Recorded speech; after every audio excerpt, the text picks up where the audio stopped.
हाँ भाई बच्चों, लास्ट टॉपिक में मैंने आपको कराया था प्रेजेंट इंडेफिनिट का सिंपल सेंटेंस। क्या कराया था? प्रेजेंट इंडेफिनिट का सिंपल सेंटेंस करा दिया था। आज उससे आगे चलते हैं। अच्छा, स्टार्ट करने से पहले सबसे पहले मैं आपको सभी बच्चों को जो भी वीडियो देखते हैं विश करना चाहता हूँ। Wish you a very happy Janmashtami to all. Okay, चलो अब स्टार्ट करते हैं, फिर से कंटिन्यू करते हैं वहीं से। तो टेंस चल रहा था हमारा प्रेजेंट इंडेफिनिट टेंस। ठीक है जी, प्रेजेंट इंडेफिनिट पहचान बता रखी है लास्ट क्लास में, वीडियो देखें पिछली। इसका सिंपल सेंटेंस हो गया था। आज बात चलती है नेगेटिव सेंटेंस की। किसकी? नेगेटिव सेंटेंस की, नकारात्मक वाक्य की। नकारात्मक वाक्य की बात चलती है।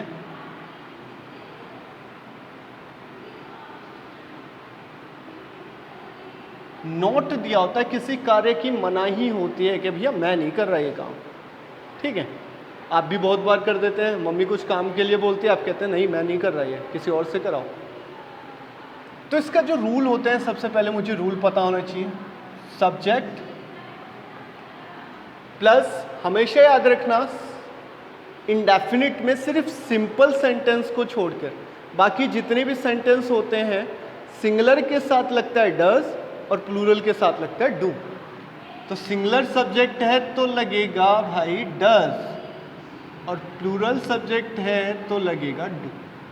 ठीक है, चलो। तो यहाँ पे सब्जेक्ट प्लस के बाद डू या डज एक ही लेंगे आप, प्लस में वर्ब की फर्स्ट फॉर्म, प्लस में ऑब्जेक्ट, फुल स्टॉप। ठीक है, बताने की जरूरत है, बड़ा इजी है, आपको रूल लगाना आ गया होगा। रोहन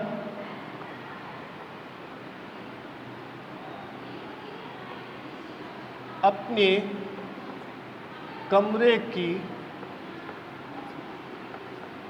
सफाई नहीं करता है। रोहन अपने कमरे की सफाई नहीं करता है। समझ में आया? ता है, ती है तो प्रेजेंट इंडेफिनिट, नॉट आ रहा है तो नेगेटिव। नेगेटिव का रूल मेरे को पता है। ठीक है, देखो तो सब्जेक्ट क्या है? रोहन। रोहन को इंग्लिश में लिख लिया, ये रहा। डू या डज में से रोहन सिंगुलर है तो बच्चे डज। अब इसके बाद एक मिनट, डू या डज के बाद बच्चों नेगेटिव है तो नॉट भी तो आएगा। तो डू या डज प्लस नॉट और प्लस वर्ब की फर्स्ट फॉर्म, तो डू या डज के बाद नॉट आता है। तो डज, अब नॉट, वर्ब की फर्स्ट फॉर्म, सफाई करना, क्लीन अप बोल देते हैं, टाइडी अप बोल देते हैं, कई सारी वर्ब है। Rohan does not tidy up his room, अपने रूम को, हिज रूम फुल स्टॉप। ठीक है, इज इट क्लियर? ओके।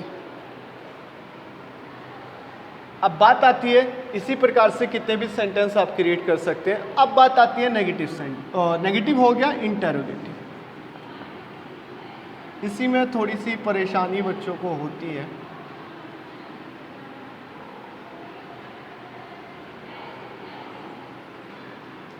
प्रश्नवाचक वाक्य क्या होते हैं? प्रश्नवाचक वाक्य, क्वेश्चन किया जाता है। पहला टाइप है इसका यस या नो टाइप।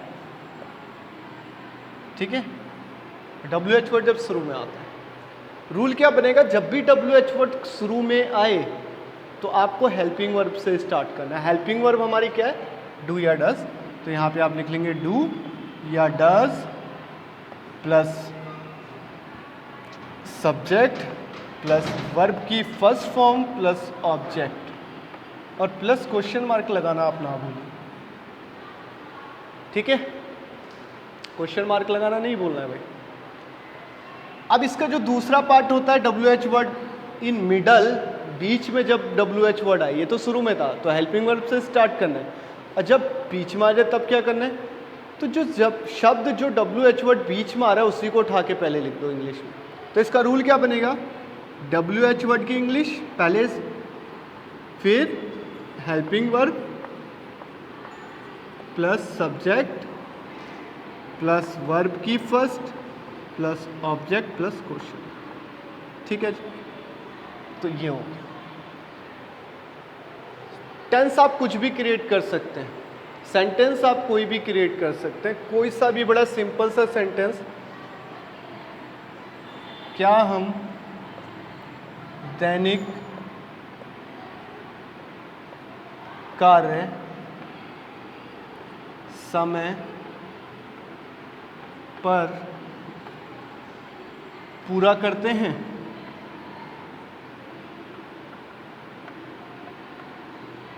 Question mark. सबसे पहले पहचानने का क्या तरीका है, ता है ते है, तो मुझे समझ में आता है इंडेफिनिट टेंस है।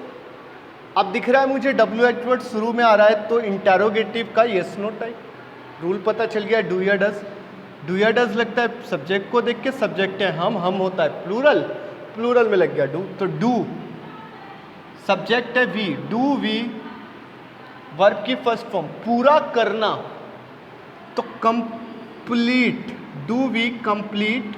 क्या कंप्लीट कर रहे हो, कार्य, दैनिक कार्य, do we complete daily routine work.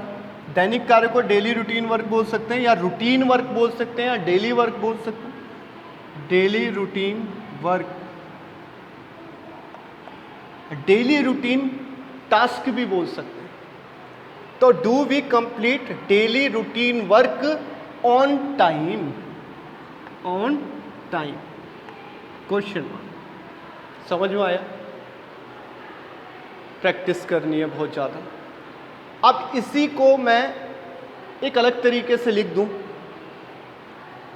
हम दैनिक कार्य समय पर, अब WH वर्ड में यहां से मिटा के समय पर क्यों पूरा करते हैं, क्यों यहां लगा दूं, क्यों पूरा करते हैं। ठीक है, क्यों पूरा करते हैं, तो समझ में आ रहा है मेरे को। ता है ती है प्रेजेंट इंडेफिनिट, WH वर्ड बीच में, तो इंटेरोगेटिव का दूसरा सब पार्ट, दूसरा पार्ट, तो ये वाला रूल। WH वर्ड पहले लिख दो, तो WH वर्ड है क्यों, तो यहां पे लिख दिया मैंने वाई। ठीक है, उसके बाद क्या, डू या डज, यहां पे डू या डज, तो वाई डू लग रहा है इसमें क्योंकि हम प्लूरल है, डू। इसके बाद क्या, सब्जेक्ट वी, इसके बाद क्या, वर्क की फर्स्ट फॉर्म कंप्लीट, इसके बाद क्या, object, daily routine work on time. कुछ नहीं चेंज हुआ सिवाय WH वर्ड शुरू में आ गया। अगर ये लॉजिक समझ जाओगे कहीं भी सेंटेंस में दिक्कत नहीं आएगी, थोड़ा सा ही चेंज होता है। ठीक है, तो ये आज की क्लास में आपका खत्म हो जाता है पूरा प्रेजेंट इंडेफिनिट। साफ सी कॉपी में आप लिखेंगे, लिखने के बाद आप उसे पढ़ेंगे, पढ़ने के बाद आप नोट कॉपी की बुक की तरफ जाएंगे और वहाँ से छोटे छोटे से स्टार्ट करना है कि भाई 5 करूँगा मैं पहले प्रेजेंट इंडेफिनिट के और सिंपल सेंटेंस के, फिर 5 करूँगा मैं नेगेटिव सेंटेंस के, फिर 5 करूँगा मैं इंटेरोगेटिव के पहले पार्ट या यस नो टाइप के, फिर 5 करूँगा मैं इंटेरोगेटिव के दूसरे। सीखने का सबसे अच्छा तरीका मैं आपको बताता हूँ। एक सेंटेंस पकड़ लिया आपने, सीखने का सबसे अच्छा तरीका जो मेरा खुद का एक्सपीरियंस है, 5th क्लास में मेरे को आते थे ये सारे, ट्यूशन टीचर अच्छी मिली, पीट पीट के सिखाया। ठीक है, तो क्या होगा, एक सेंटेंस पकड़ लिया, उस सेंटेंस को सभी तरीके से बना दो। ठीक है, एक सेंटेंस पकड़ा, उस सेंटेंस को सभी तरीके से बना दो, सिंपल भी बना दो, नेगेटिव भी बना दो, उसी को इंटेरोगेटिव के दोनों पार्ट भी वही बना दो। जैसे मैं नहाता हूँ, मैं नहीं नहाता हूँ, क्या मैं नहाता हूँ, क्या मैं नहीं नहाता हूँ। अगर याद रखना है इंटेरोगेटिव में नॉट लग जाएगा, इंटेरोगेटिव में अगर नॉट लगेगा बच्चों तो डू या डस के बाद लगेगा नॉट, हेल्पिंग वर्ब के बाद नॉट लगता है इंटेरोगेटिव में अगर नॉट लगेगा। ठीक है, चलो बहुत ही अच्छी चीज़ है टेंस। अगर खाली टेंस भी बहुत अच्छे कर लिया ना आपने तो ट्रांसलेशन में बहुत हेल्प करने वाले हैं। ठीक है, चलो आज की क्लास में बस इतना ही, अगली बार मिलते हैं। प्रेजेंट कॉन्टिन्यूअस स्टार्ट कराएंगे, होप सो कि आप इसकी प्रैक्टिस कर लेंगे। ओके।